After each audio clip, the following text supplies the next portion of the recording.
Welcome back, my friends, to another unsolicited and uneducated football analysis by your friend David Valentin. This time, quick note on things that have been happening in MLS. Pro referees, the organization that employs, licenses, and authorizes referees here in the United States and Canada, has let everybody know that the following referees and officials are retiring this year. First, we're gonna start with Dave Gontar, who started this year, referee 10 games, 7 of which he did from VAR. Um, the next one is Eric Bodia. I hope I'm pronouncing his name correctly. He had 175 games as an assistant from since 2008. Philip Breer, 118 games since 2008 as a assistant, and two names that if you have been a MLS fan for more than 2 years, names that definitely you will recognize.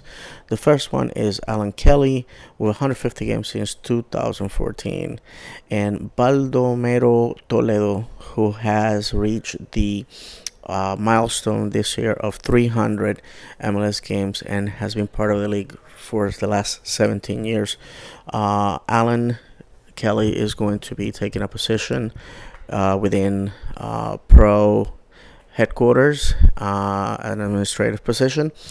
But I have to tell you that these individuals are not going to be missed. Also, Ted Uncle, one of the most hated referees in MLS, certainly in Orlando. Famously, the club asked the league never to assign Ted Uncle again as a center referee. Ted Uncle, for some reason, had the tendency of giving straight reds to Orlando. Twice, these straight reds were turned over, but the damage was done. Orlando City either lost the match or by losing the match created a situation in which it was missing playoffs or it was out of contention for something. And come to find out, Taronco has a professional relationship or personal relationship with the Tampa Bay Rowdies, a club that was a enemy rival. I don't even know what to say. The relationship between the fans of each club and each front office between Tampa Bay Rowdies and Orlando was one that if weapons were involved, they would have shot each other. This was back in the era where Orlando and Tampa were fighting to bring MLS to their respective towns. We all know who won that war. So I don't know. I wouldn't say that Ted has a vendetta against Orlando, but it's funny that his wife, who is a ref, also had a tendency for pulling straight reds and calls that went against Orlando pride. So you be the judge on that one. Interesting thing, Teronco revealed that he was retiring on his Twitter account.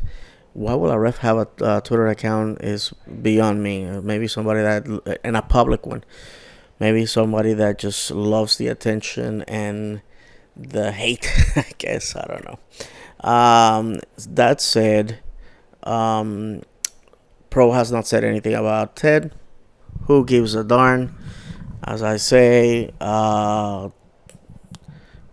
this may be the beginning of getting some quality on the pitch. One of the things that unites MLS fans is the refereeing. I have to be dead honest with you when I say that there's been bad refereeing calls that have gone in favor of my team, where I just take the 3 points and run.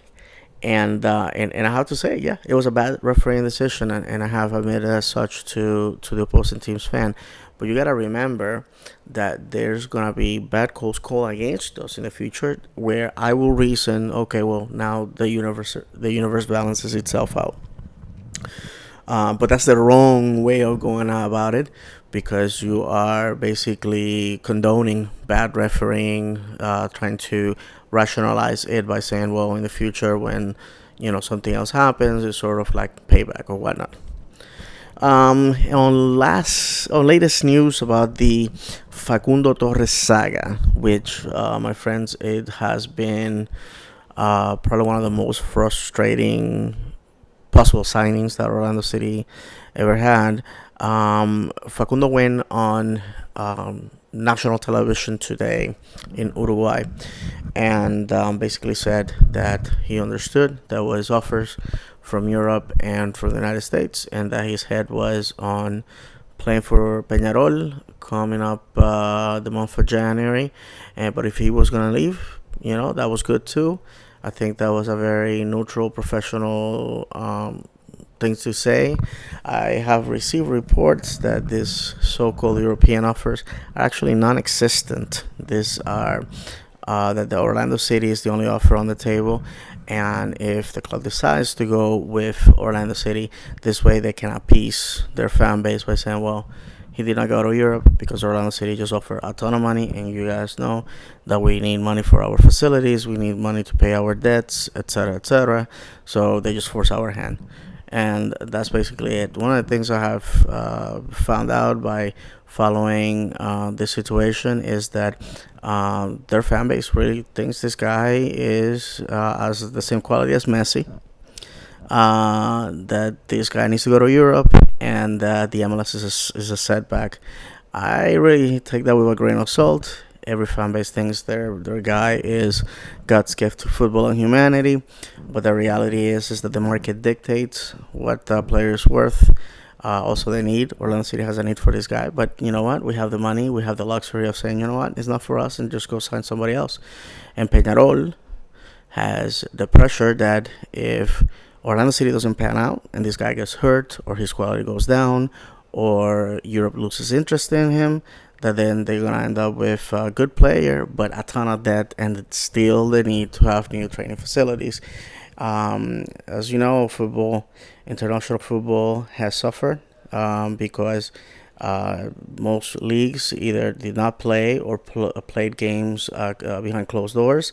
And, like anything, you cannot operate an institution, a business, without money coming in.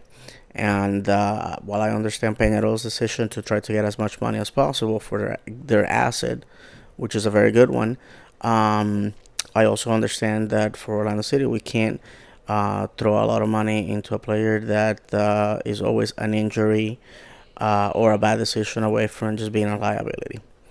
With that said, I also have to say that I want us to be a good team next year, and I trust whatever the team has to do.